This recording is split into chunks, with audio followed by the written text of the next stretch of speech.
I want to start a business, but I have no time. I've heard this excuse before, and it makes sense. The idea of buying or starting a business can feel overwhelming, and we're all super busy already. If you're managing a day job that takes up more than 40 hours a week, trying to be at your kid's soccer game, stay connected with your extended family, get a workout in once in a blue moon, and all while not trying to lose your mind, it can feel impossible to think about how you'd carve out any extra time to tackle what can feel like a big, significant, gargantuan project.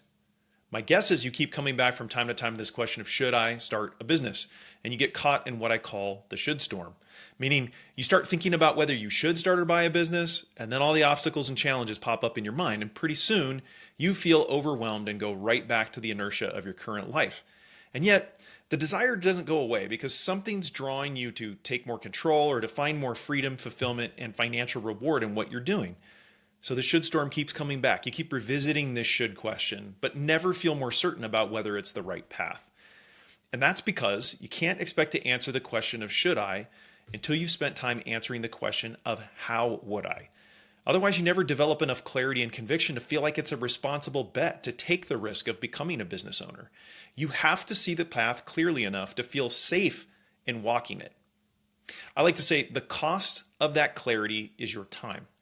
And that means the path forward starts with a commitment, not to becoming a business owner, but to exploring the path enough to make an intelligent decision about whether it's the right path and the right time for you. So let's talk about time. After my first son was born, I fell into a rut. It was 2009, and it was a super tough time for the businesses I owned. I wasn't getting enough sleep.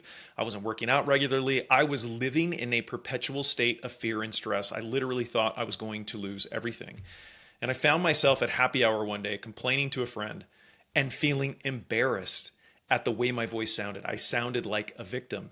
And so I went home that night and I set my mind to figuring out what I was going to do differently. Now, I could identify the problem pretty quickly. I knew I wasn't taking good care of myself. And as a result, I was literally melting down. I knew I needed to create space in my life to make that investment. I just wasn't sure where I could fit it in. My businesses needed me, my wife needed me. And by the time it was at the end of the day, I was too exhausted to do anything but just go through the basic motions of life and maybe turn on the TV and zone out. But I did remember hearing about a study where they showed that when people got up at the same time every morning, they got better quality sleep and thus needed less time sleeping to function well. So I made a commitment. I said, for the next 30 days, I'm going to get up at 5 a.m., come hell or high water. And that gave me the time while my brain was fresh to get in a workout, do a little reading, spend a few minutes journaling, all before anyone else was awake and needing things from me. 16 years later, my life has changed dramatically as a result. I still get up at 5 a.m. every weekday because that investment of time has created such remarkable results in my life. 30 days of commitment changed my path, and it can change yours too.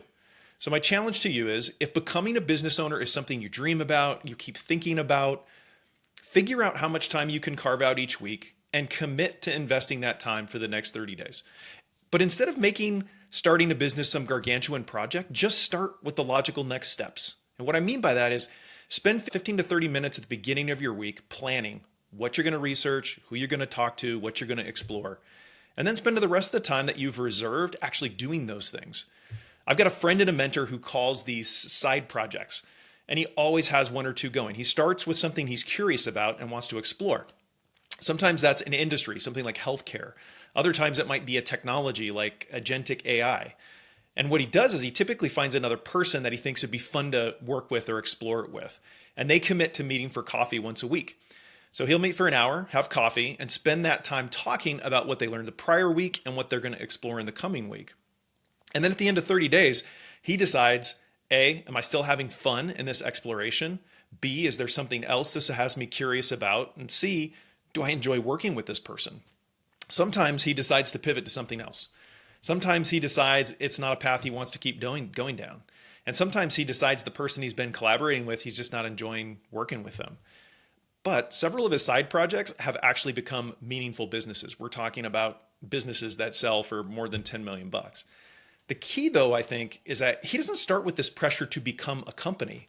He just starts with his curiosity and lets his thoughts evolve as he learns more and starts to see opportunities that he gets excited about and convicted about as he has more knowledge and understanding of where the opportunities lie. And the reality is you can do it too. So decide how much time you can give over the next 30 days. Make a plan, start exploring. The worst case scenario is you're going to have spent that time and you'll learn a few things you aren't interested in. Or maybe you'll decide business ownership isn't right for you. At least that time invested will leave you in a place where you're not going to feel regret in the future. But maybe you'll start to see enough of a path toward a different life, one as a business owner, that feels possible and aligns with what you want for your future. As usual, if you find this video helpful, please like it and share it with someone you think it could help.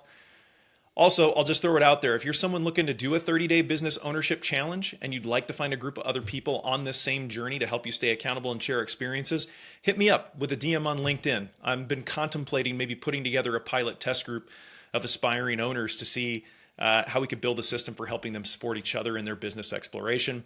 But thank you all. Till next time. Cheers.